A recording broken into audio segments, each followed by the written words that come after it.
So hello guys, welcome back to India's best YouTube channel for IIT JEE Chemistry Advanced. And here I am with part 92 of our Real JEE Advanced question series. बहुत ही अच्छा question आपके लिए लेकर आया हूँ from solid states and मेरे को बिल्कुल एक फीलिंग आ रही है कि इसमें बहुत सारे बच्चे गलतियाँ करेंगे. तो आप कमेंट करके ज़रूर बताएं कि आपसे ये क्वेश्चन एक गो में हो गया या फिर आपने गलतियां की. और ऐसा भी है, इसमें लग सकता है आपको कि हाँ यार इजी है, बन तो गया, बट आपसे गलती हो सकती है. तो सल्यूशन ज़रूर देखें पूरा.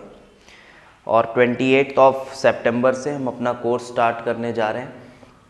तो जिन बच्चों ने भी एनरोल किया है, आपके साथ बहुत अच्छे से हम थर्मोडायनेमिक्स कंप्लीटली कवर करेंगे. और जो YouTube की हमारी जर्नी है उसमें कोई रुकावटें नहीं आएंगी, वो जैसे चल रहा था वो चलता रहेगा. बस उसी के साथ आज हम पार्ट 92 कर रहे हैं of real JEE advance question series.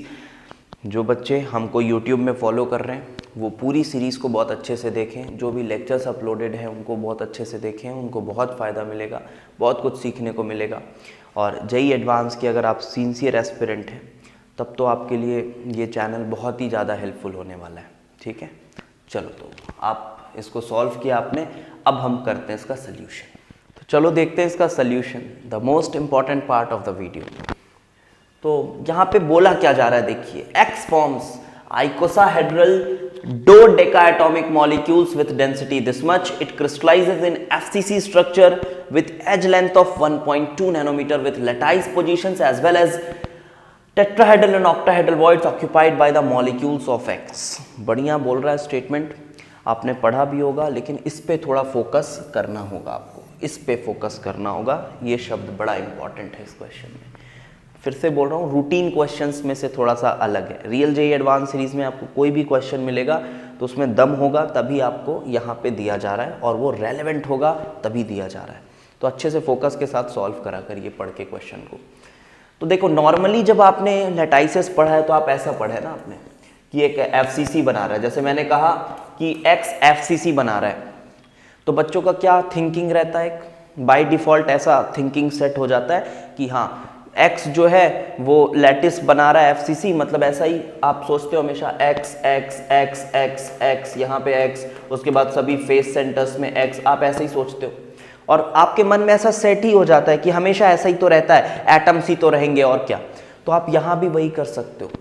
और फिर यही पहली गलती है जो बच्चे यहाँ पे कर सकते हैं. आप क्वेश्चन को ठीक से पढ़िए, क्या बोल रहा है कि ये डोडेकाएटॉमिक मॉलिक्यूल्स बना रहे हैं, मतलब X जो है वो X12 के फॉर्म में एग्जिस्ट करता है. और ये जो लैटिस पोजीशंस एंड वॉइड्स इनको जो ऑक्यूपाई कर रहा है ना, वो X नहीं कर रहा है, वो कौन कर रहा है, मॉलिक्यूल्स ऑफ X कर रहे हैं. इसका क्या मतलब है, इसका मतलब ये है कि यहाँ पे इस पॉइंट पे अब आपको X नहीं इमेजिन करना है. अब आपको क्या इमेजिन करना है इस पॉइंट पे, X12 इमेजिन करना है. कमेंट करके जरूर बताना कैसा लगा क्वेश्चन. बढ़िया क्वेश्चन है ये, मुझे मजा आ रहा है इसको आपके सामने सॉल्व करके. तो this is X12, this is X12. थोड़ा रूटीन क्वेश्चंस में से अलग है. This is also X12 like this. इसी तरह से X12 को आपको एक पार्टिकल की तरह इमेजिन करना है. बहुत क्लियरली लिखा हुआ है अगर आप यहाँ पे अच्छे से क्वेश्चन को पढ़ते हो तो number of atoms of X in the unit cells कितना आएगा. अगर आप नॉर्मली X को एटम की तरह मानो तो देखो, पहले लैटिस पोजीशंस, मतलब FCC के लैटिस पोजीशंस, एक कॉर्नर में हो गया 3, अब ये मैं नहीं समझाऊंगा यार, एक कॉर्नर हो गया, 3 फेस सेंटर्स हो गया, ये तो स्कूल लेवल का बच्चा भी जानता है.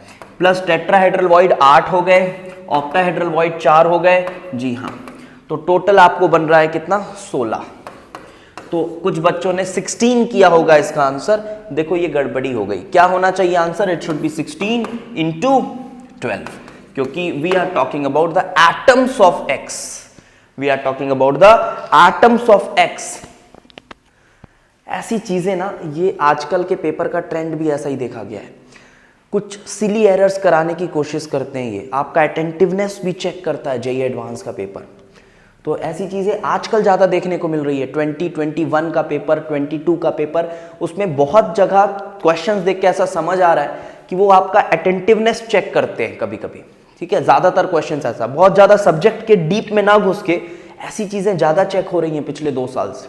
तो बस उसी को मद्देनजर रखते हुए आपके लिए इस तरह के क्वेश्चंस लेके आया हूँ. सो बेटा ये कितना हो गया, दिस इज 192. यस, तो number of atoms, so B की एग्जैक्ट वैल्यू शुड बी 192. अच्छा, अब क्या बताना है, group and period number of element X A है, उसका सम बताना है. अब डेंसिटी यूज करो, मोलर मास के बिना नहीं हो सकता. तो एलिमेंट एक्स है तो ठीक है, बन जाएगा. मोलर मास चलो निकालते हैं. ये पहला सेगमेंट तो आपको मैंने करके बता दिया. अब तो बहुत इजी है, आप डेंसिटी का फॉर्मूला यूज करिए. तो चलिए देखते हैं. डेंसिटी इज इक्वल्स टू, अच्छा मास चाहिए आपको, यूनिट सेल का मास चाहिए. अभी भी थोड़ा ध्यान से ना, यूनिट सेल का मास अपॉन यूनिट सेल का वॉल्यूम. यूनिट सेल में कितने एटम्स हो गए, अगर देखा जाए तो 192 एटम्स है. तो वो एक एटम का मास हम निकाल रहे हैं. तो जो m होगा वो एक एटम का मास होगा.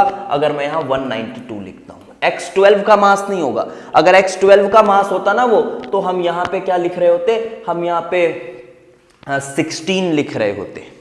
लेकिन ये 192 atoms into mass of one atom like this. And mass of one atom में एवोगैड्रो नंबर भी मल्टीप्लाई करना होगा. तो इसको मैं रफली 6 मान के कर देता हूं, डिवाइड करना होगा. अच्छा, और क्या, volume of unit cell which is 1.2 कितना नैनोमीटर्स में दिया हुआ है का क्यूब इंटू 10⁻⁻27. कैलकुलेशन करना है यार. चलो फिर भी मैं थोड़ा कर देता हूँ, ज़्यादा समय नहीं लगेगा. दिस इज 2 ग्राम पर सेंटीमीटर क्यूब. सेंटीमीटर क्यूब में है तो मैंने इसको भी सेंटीमीटर में कन्वर्ट कर देना है. तो ये हो जाएगा 10⁻⁻21 एंड दिस विल बी 100. ये आप अपने हिसाब से कर लेना, मैं कर दे रहा हूँ भी वैसे. This is into 100. अगर कहीं कैलकुलेशन में एरर होगा तो भी कमेंट करके मेरे को बता देना. 6 इंटू ये 100 हो गया सॉल्व करने पे. And then we will get m as 2 into 1.2 into 1.2 into 1.2 into 6 into 100 into 6 into 100, that is 600 upon 192. And 600 है तो मैं इसको हटा देता हूँ, इधर पॉइंट हटा देता हूँ, पॉइंट हटा देता हूँ, कैंसिल वैंसिल कर लेता हूँ. ये 1 time, this is 32, this is 1, this is 16, this is 3, this is 4, this is 3, this is 4 and yes this is 9 into 1.2. तो m is 9 into 1.2 and 9 into 1.2 is nothing but 10.8. very obvious. and 10.8 किसका molar mass है, obviously boron का. ठीक है, boron का molar mass है 10.8. तो ये एलिमेंट जो है कुछ और नहीं, ये बोरॉन है. जी हाँ, तो अगर ये बोरॉन है तो ग्रुप नंबर क्या होता है भाई बोरॉन का, थोड़ा सा पीरियोडिक टेबल का भी टेस्ट दे दिया हूं इसमें. तो ग्रुप नंबर क्या होता है बोरॉन का, इट इज 13. पीरियड नंबर क्या होता है 2. तो 13 प्लस 2 का sum, the value of A is 15. तो this is 15 and this is 192. So the correct answer for the question is 192 plus 15 which is 207. तो जिन बच्चों का भी ये आंसर आया होगा तो very good, you have done a good job. आपने बहुत अच्छे से ये क्वेश्चन को सॉल्व किया है. कमेंट करके ज़रूर बताओ यार, उससे मुझे पुश मिलता है कि फिर मैं और ज़्यादा क्वेश्चंस लाऊंगा. कमेंट नहीं करोगे, शेयर नहीं करोगे वीडियोस को, तो फिर मेरा मन टूट जाता है. फिर मैं क्वेश्चंस बनाने का मन नहीं करता. फिर मैं अपने ऑफलाइन क्लासेस में ही कराता हूँ क्वेश्चंस. तो आप लोग कमेंट करो और शेयर करो वीडियोस को, तो मैं ज़्यादा से ज़्यादा रियल एडवांस सीरीज़ में और क्वेश्चंस लेके आऊँगा. क्वेश्चंस की कमी नहीं है मेरे पास, बहुत सारे क्वेश्चंस हैं. ठीक है, ओके, थैंक्स फॉर वॉचिंग.